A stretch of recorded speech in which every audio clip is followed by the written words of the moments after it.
was wondering how to begin this, scribbling notes onto pieces of paper, typing long drafts that were drenched with poetry and prose.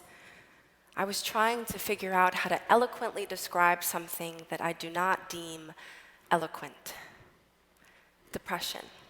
But I'll start first with introducing myself. My name is Seanna Wong, and those who know me would call me a good performer. A lot of people hear that word performer, and they assume that I'm comfortable on a stage like this, speaking to an audience and communicating a message, which isn't all false. But what most people don't know about performance is that it requires a great deal of vulnerability, honesty with both self and material. Vulnerability makes the difference between a good show and a great show. And for the moments that I have remaining with you, I plan to be very vulnerable. Although most people call me a good performer, I haven't performed for almost a year and a half. Amid the circumstances that I faced when I first entered college, performance became less of a passion and more of a pastime for me. I was having a horrible time in college. I saw myself as a girl who moved thousands of miles away from home, and it just wasn't working out.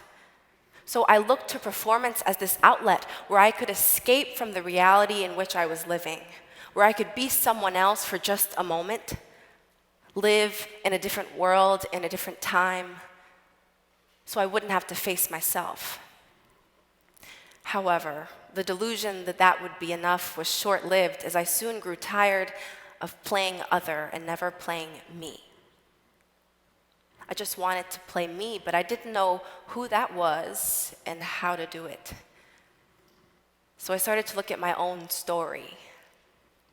In my second year of college, I realized that I was depressed. The feeling is weighing, halting, suffocating, silencing, loud. It sits on my back and sits atop my shoulders. It's at the end of my jokes and at the butt of my laughter. I can't escape it. I was ashamed to be depressed, traumatized, maybe, angry, definitely, but depressed. I didn't know anyone with my skin color or from my spiritual background who had openly and outwardly claimed depression. I hid from the word. I acted as if it wasn't real. I tried to perform it away until I believed myself. But that didn't last either. I was having such a hard time that I didn't even want to call it depression. I just wanted to call it a set of problems. But really, I can vividly remember it sneaking into my life and latching onto memories. My freshman year, I had a roommate who was depressed. She slept all day and all night. My new-birthed, buzzing excitement to be a freshman slowly sunk into anger and resentment as I felt encaged in the silence of the square feet of our dorm room. I can still remember the smell of the air and remember the feeling of something latching onto me, this intricate brokenness, nothingness, a feeling of desolation. I ignored that too. After I lived with her, I was placed in the basement of a campus apartment that was rank with the scent of mold, engrossed with bugs that were much more comfortable and at home than I was. After that, I lived with 3 young women who ignored me for the whole 2 weeks that I lived with them just because I was me and because I was in their space. Every time I brought up an issue or a concern, I was met with this polite higher education academies, overtly belittled by soft-speaking condescension. I was made to feel as if I was the problem, I was the source of my issues, until I believed it. I was made to feel as if I was worthless. That's what depression did to me. That's what depression does to people. It tells you that you're worthless until you start to believe it. And then I started to tell my story. I never explicitly said the word depressed, but I described my experiences. I told them to people who I knew and who I trusted. I talked about how my experiences made me feel, how they contributed to my ideas of self-worth and confidence, spirituality, and my plans for the future. And the strangest thing happened. I grew less and less ashamed of being depressed. Don't get me wrong, standing here and speaking to you about my experience with depression is terrifying. But what it's not is humiliating. It's definitely not humiliating. A year ago, I was going to the campus dining hall with a couple of friends of mine, and I had just gotten fresh braids done. They looked good, I looked good. I walked outside, and from a campus dorm room window, somebody yells, "Hey, a black girl!" And the friends I was with shrugged it off, saying, "Who would say that?" Probably quickly forgetting it, although I have not quickly forgotten it. That was humiliating. But I need not be humiliated by my experience with depression, as well as I need not be humiliated by a couple of bigots who were trying to make a joke of my skin color or my choice of hair. Because I realize in sharing my singular story that is unique to me, I find that others are somehow connected.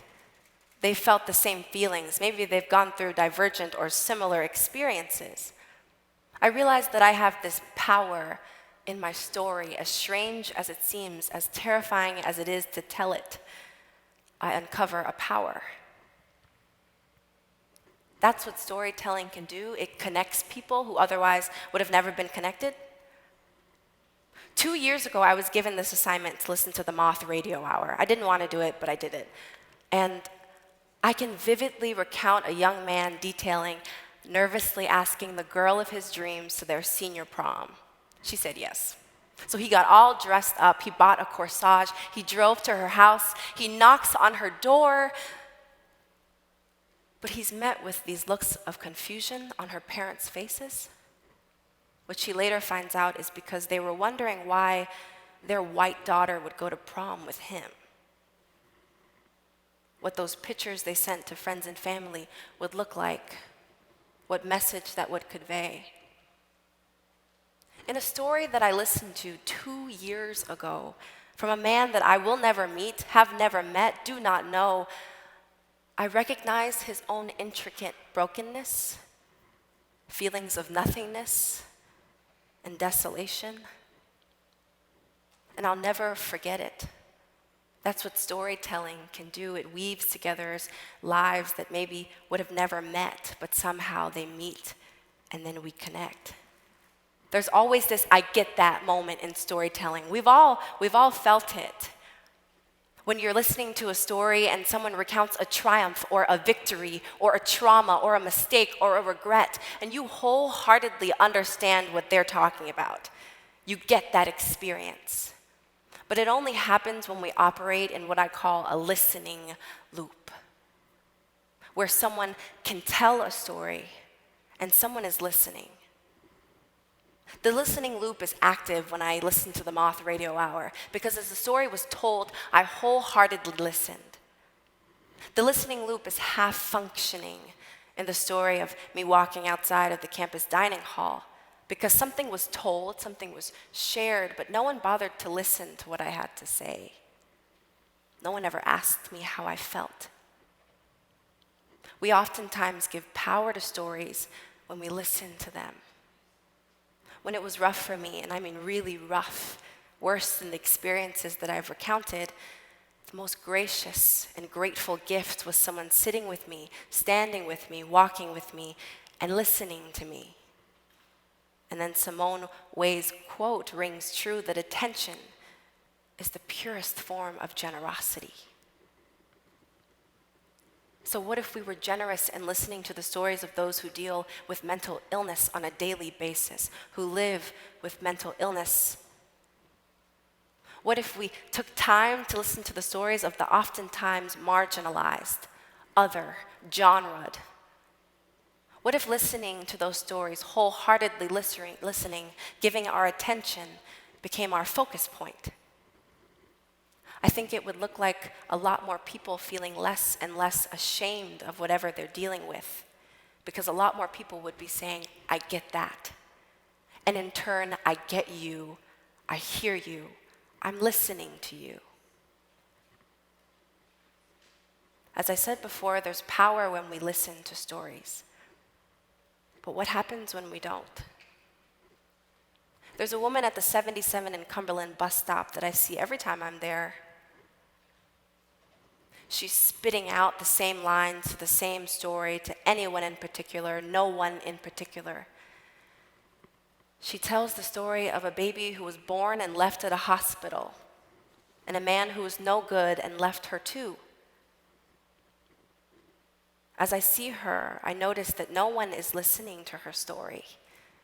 Nobody takes any time to give her attention. And as I see her, I understand that I have power in telling and listening and being a part of the listening loop. But I see that she is lost betwixt self and narrative. They're not different, they're not the same. What would happen if we took time to listen to the stories that often go unheard? I think stigmas would be deconstructed. Stereotypes would be torn down. I think we'd be left with a world of a lot more storytellers, a lot more stories, and a lot more power. What would happen if the listening loop was always active? Thank you for listening to my story.